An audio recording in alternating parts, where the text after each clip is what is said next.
دور اور ہر زمانے میں انبیاء ایک مقدس طبقہ تھا. حضرت موسیٰ علیہ السلام کے زمانے میں سحر عروج پر تھا, جادو, بڑے بڑے جادوگر, بنگال کا کالا جادو ہو, ملتان کا دیوانہ جادو ہو, تل ابیب کی جادوگرنی ہو. آج کل لوگ اس میں بہت مبتلا ہے. کسی کو کہے کہ آپ پر اثرات ہے, بہت خوش ہو جاتا ہے. داڑھی مونڈتا ہے تو یہ اثر نہیں مان رہا ہے, مجھے کہتے میرے اوپر اثرات ہے. میں نے کہا بہت خطرناک. کہا مجھے کئی لوگوں نے کہا. میں نے کئی لوگوں نے نہیں کہا, میں کہہ رہا ہوں. داڑھی مونڈتے ہو, فاسق فاجر ہو, گناہ کبیرہ کا مرتکب ہو, یہ برا اثر ہے یا نہیں؟ فجر کی نماز پڑھی نہیں جی, میں تو فجر میں نہیں جا سکتا. نہیں, اپنی پڑھی اپنی. میں نے کہا دوسرا تباہی کا اثر ہو گیا. گھر والی سے پردہ کراتے ہو؟ کہا نہیں جی, وہ تو اسی طرح چلتی پھرتی ہے. میں نے کہا تجھ سے 2 قدم آگے چل رہی ہوگی نا. وہ لیڈی ہے, تو اس کا لیڈا ہے.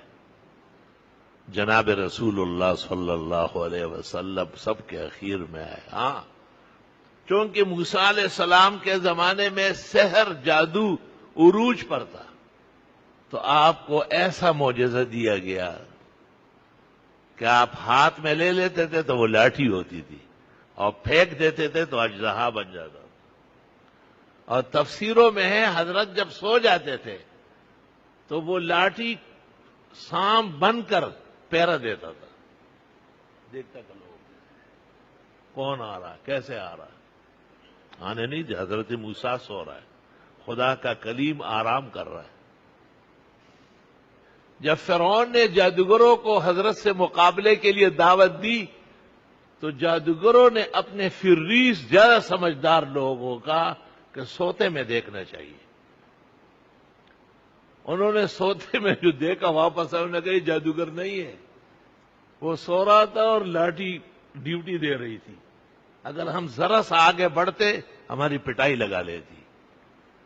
ہم بھاگ آئے, کیونکہ جادوگر جب سو جاتا ہے اس کی تمام توانائی ختم ہو جاتی ہے, سارا کرتب ڈسمس ہو جاتا ہے. اس پر اثرات چل رہا ہے. اس کی دکان بند ہے تو یہ بھی جادوگر نے کیا ہے. اس کی لڑکیوں کی شادیاں نہیں ہو رہی, یہ بھی جادوگر نے بندش کی ہے. اور اتنا خدا بھی مانتے ہو کہ طاقت رکھتے ہیں جتنے جادوگر بے ایمان کو مان رہے ہو. خدا نے ان کی دال روٹی ان سے نکال لی ہے, ہر چیز میں جادوگر. اور جادوگر جو تجھے باندھے اور تیرے دکان ملیامیٹ کرے وہ تو پھر 50 لاکھ فیس لے گا. یہ 2 آنے اور ٹکے والے جادوگر یہ کام کر سکتے ہیں, وہ تو اپنے لیے روٹی پیدا نہیں کر سکتے. غلط, جھوٹ, فریب, بالکل نرت اتہام, ضعف عقیدہ و ضعف ایمان. ضعف عقیدہ و ضعف ایمان ہے. صرف ایمان اور ایمان کا توکل, اسے مستحکم کر لو, جادوگر سر کے بل گرے گا. آپ کے بارے میں برا سوچنے والا 24 گھنٹے کے اندر ختم ہو جائے. آپ اس دین و شریعت کے ماننے والے ہیں. افسوس یہ وہ شخص ہے جس کی جیب میں 5000 روپے کا نوٹ پڑا ہوا ہے, لیکن لوگوں سے کہتے ہیں یار روٹی کہاں ملے گی, بھائی یہ نوٹ پڑا ہوا ہے نا, یار مجھے ٹھنڈی بوتل نہیں مل رہی ہے. یہ طاقت تو ہے, صرف ہمت نہیں ہے.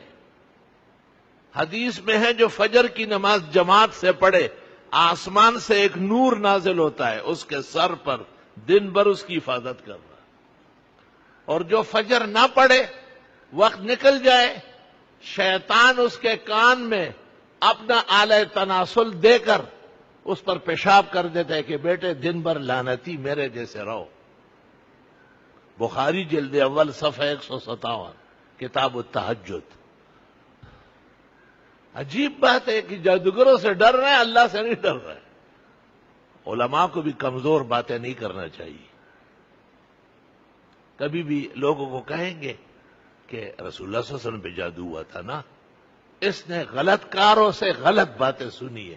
آپ کہیں کہ نہیں ہوا تھا حضرت پر, آپ پر تو وہی نازل ہوئی ہے. معوذتین کی تفسیر میں امام بخاری نے اس روایت کو منظور نہیں کیا اور فرمایا یہ سازشیوں کی سازش کا نتیجہ ہے. محدثین میں مولانا انور شاہ بھی کہتے ہیں کہ ہاں آپ بس صرف گھر والوں سے تھوڑے ناراض رہنے لگے، باس اس کے علاوہ کسی معاملے میں بھی آپ پر سحر کا اثر نہیں۔ قرآن کریم میں ہے کہ نبی کو یہ کہنا کہ اس پر سحر ہوا، یہ ظالم اور کافر کا عقیدہ ہے، یہ مومن مسلم کا عقیدہ نہیں ہے۔ ہمارے نزدیک تو نبی انک بأعیننا ووحینا، خدا کی وحی و خاص نگہداشت میں ہوتے ہیں، اس پر یہ ٹکا مار کیا جادو کرے گی۔ بتوں سے تجھ کو امید خدا سے نو امیدی، مجھے بتا تو صحیح اور کافری کیا ہے۔ اللہ تعالیٰ امت مسلمہ کی حفاظت فرمائے، ان کے عقائد مستحکم فرمائے، اور انہیں بدگمانیوں سے، شیطانی خیالات سے محفوظ فرمائے۔ اسی موضوع پر تفصیلی کلام انشاءاللہ تعالیٰ اگلے جمعے کو کروں گا، جو اشکالات ہیں اس کے جوابات دوں گا۔ وآخر دعوانا